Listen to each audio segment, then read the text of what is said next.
CM Revanth Reddy Maharashtra ఎన్నికల ప్రచారంలో 6 గ్యారెంటీలు అమలు చేశామని అబద్ధాలు ప్రచారం చేస్తున్నారని కేంద్ర మంత్రి కిషన్ రెడ్డి ఆరోపించారు. తెలంగాణ సస్యశ్యామలమైందని మహారాష్ట్రలో ప్రకటనలు ఇస్తున్నారని మండిపడ్డారు. ధాన్యం కొనుగోలులో ప్రభుత్వం వైఫల్యం చెందిందన్న కిషన్ రెడ్డి రైతులకు ఇచ్చిన ఏ ఒక్క హామీ ప్రభుత్వం అమలు చేయలేదన్నారు. బోగస్ బోనస్ పేరుతో మోసం చేసి కాంగ్రెస్ అధికారంలోకి వచ్చిందని కిషన్ రెడ్డి విమర్శించారు.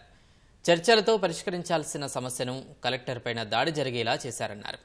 కేటీఆర్ను అరెస్ట్ చేయకుండా బీజేపీ అడ్డుకుంటుందనేది తప్పుడు ప్రచారం చేస్తున్నారన్నారు.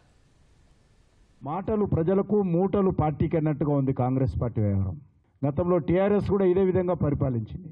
కేసీఆర్ మాటలు ప్రగతిభవన్ దాటేది కాదు, కేసీఆర్ చెప్పినటువంటి పనులు ప్రగతిభవన్ దాటేది కాదు. కానీ ప్రతిరోజు మాటలు మాట్లాడుతుండే. సరిగ్గా మక్కి టు మక్కి, సేమ్ టు సేమ్ ఈరోజు కేసీఆర్ బాటలోనే రేవంత్ రెడ్డి ప్రయాణము, రేవంత్ రెడ్డి వ్యవహారము, రేవంత్ రెడ్డి పరిపాలన, రేవంత్ రెడ్డి దోపిడీ, రేవంత్ రెడ్డి అబద్ధాలు, రేవంత్ రెడ్డి రెచ్చగొట్టే ప్రసంగాలు, రేవంత్ రెడ్డి తెలంగాణ సమాజాన్ని అవమానించే విధంగా వివరిస్తున్నటువంటి మాటలు. మక్కి టు మక్కి కేసీఆర్ వ్యవహారం ఏ రకంగా ఉండిందో, కేసీఆర్ ఏ రకంగా మాటలు మాట్లాడేవాడో, కనీసం తెలంగాణ సమాజము ఏమనుకుంటుందో అని ఆయన చూసేవాడు కాదు. ఈయన అదేవిధంగా వ్యవహరిస్తున్నారు.